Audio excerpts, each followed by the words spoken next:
Are you ready to read the Bible? We are in the Old Testament and we're in Esther. And today we get to read about Esther's brave, faith-filled decision and that of her people.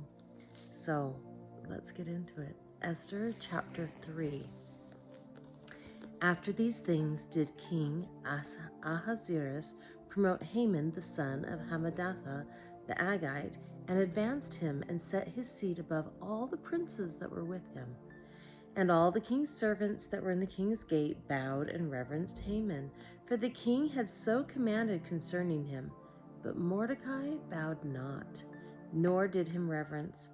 Then the king's servants, which were in the king's gate, said unto Mordecai, Why transgressest thou the king's commandment? Now it came to pass, when they spake daily unto him, and he hearkened not unto them, that they told Haman to see whether Mordecai's matters would stand, for he had told them that he was a Jew. And when Haman saw that Mordecai bowed not, nor did him reverence, then was Haman full of wrath. And he thought scorn to lay hands on Mordecai alone, for they had shewed him the people of Mordecai. Wherefore Haman sought to destroy all the Jews that were throughout the whole kingdom of Ahasuerus, even the people of Mordecai. In the first month, that is, the month Nisan, in the 12th year of King Ahasuerus, they cast pur, that is, the lot, before Haman, from day to day, and from month to month, to the 12th month, that is, the month Adar. And Haman said unto King Ahasuerus, There is a certain people scattered abroad and dispersed among the people in all the provinces of thy kingdom, and their laws are diverse from all people. Neither keep they the king's laws. Therefore it is not for the king's profit to suffer them. If it please the king, let it be written that they may be destroyed, and I will pay 10,000 talents of silver to the hands of those that have the charge of the business, to bring it into the king's treasuries. And the king took his ring from his hand and gave it unto Haman, the son of Hammedatha the Agagite, the Jews' enemy. And the king said unto Haman, The silver is given to thee, the people also, do with them as it seemeth good to thee. Then were the king's scribes called on the 13th day of the first month, and there was written according to all that Haman had commanded, unto the king's lieutenants, and to the governors that were over every province, and to the rulers of every people of every province, according to the writing thereof, and to every people after their language. In the name of King Ahasuerus was it written, and sealed with the king's ring. And the letters were sent by posts into all the king's provinces to destroy, to kill, and to cause to perish all Jews, both young and old, little children and women, in one day, even upon the 13th day of the 12th month, which is the month Adar, and to take the spoil of them for a prey. The copy of the writing for a commandment to be given in every province was published unto all people, that they should be ready against that day. The posts went out, being hastened by the king's commandment, and the decree was given in Shushan the palace. And the king and Haman sat down to drink, but the city Shushan was perplexed. Esther chapter 4.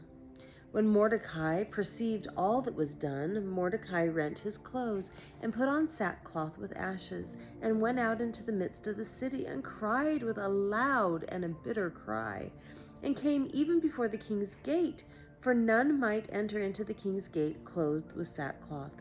And in every province, whithersoever the king's commandment and his decree came, there was a great mourning among the Jews, and fasting, and weeping, and wailing, and many lay in sackcloth and ashes. So Esther's maids and her chamberlains came and told it her. Then was the queen exceedingly grieved, and she sent raiment to clothe Mordecai, and to take away his sackcloth from him, but he received it not. Then called Esther for Hathach, one of the king's chamberlains, whom he had appointed to attend upon her, and gave him a commandment to Mordecai, to know what it was, and why it was. So Hathach went forth to Mordecai unto the street of the city, which was before the king's gate. And Mordecai told him of all that had happened unto him, and of the sum of the money that Haman had promised to pay to the king's treasuries for the Jews to destroy them. Also he gave him the copy of the writing of the decree that was given at Shushan to destroy them, to shew it unto Esther, and to declare it unto her, and to charge her that she should go in unto the king to make supplication unto him, and to make request before him for her people. And Hathach came and told Esther the words of Mordecai. Again Esther spake unto Hathach, and gave him commandment unto Mordecai.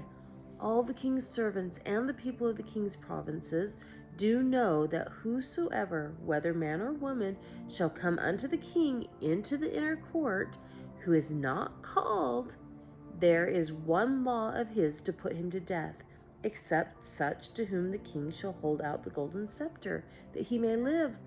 But I have not been called to come in unto the king these 30 days. And they told to Mordecai Esther's words.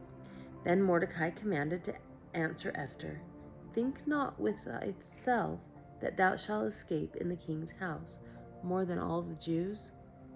For if thou altogether holdest thy peace at this time, then shall their enlargement and deliverance arise to the Jews from another place.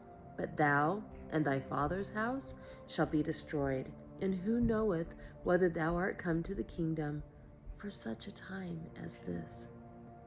Then Esther bade them return Mordecai this answer.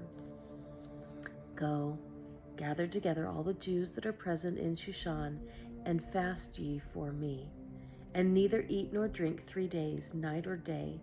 I also and my maidens will fast likewise, and so will I go in unto the king, which is not according to the law, and if I perish, I perish. So Mordecai went his way and did according to all that Esther had commanded him. Esther chapter 5. Now it came to pass on the 3rd day that Esther put on her royal apparel and stood in the inner court of the king's house, over against the king's house, and the king sat upon his royal throne in the royal house over against the gate of the house. And it was so, when the king saw Esther the queen standing in the court, that she obtained favor in his sight. And the king held out to Esther the golden scepter that was in his hand. So Esther drew near and touched the top of the scepter. Then said the king unto her, What wilt thou, Queen Esther? And what is thy request? It shall be even given thee to the half of the kingdom. And Esther answered, If it seem good unto the king, let the king and Haman come this day unto the banquet that I have prepared for him. Then the king said, Cause Haman to make haste, that he may do as Esther hath said. So the king and Haman came to the banquet that Esther had prepared. And the king said unto Esther at the banquet of wine, What is thy petition? And it shall be granted thee. And what is thy request? Even to the half of the kingdom it shall be performed. Then answered Esther and said, My petition and my request is, if I have found favor in the sight of the king, and if it please the king to grant my petition and to perform my request, let the king and Haman come to the banquet that I shall prepare for them, and I will do tomorrow as the king hath said. Then went Haman forth that day joyful and with a glad heart.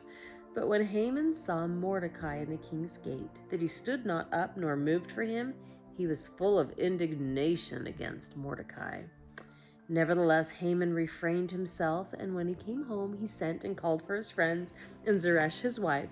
And Haman told them of the glory of his riches and the multitude of his children, and all the things wherein the king had promoted him, and how he had advanced him above the princes and servants of the king. Haman said moreover, Yea, Esther the queen did not let no man come in with the king unto the banquet that she had prepared, but myself. And tomorrow am I invited unto her also with the king. Yet all this availeth me nothing, so long as I see Mordecai the Jew sitting at the king's gate.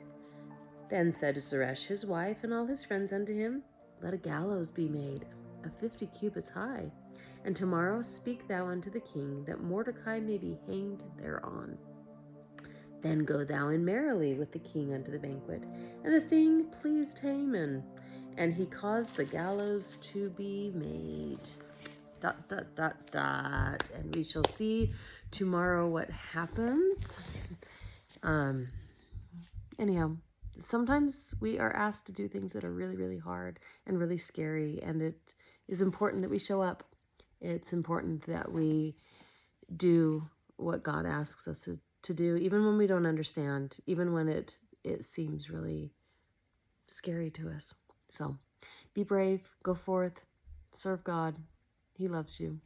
Have a good day.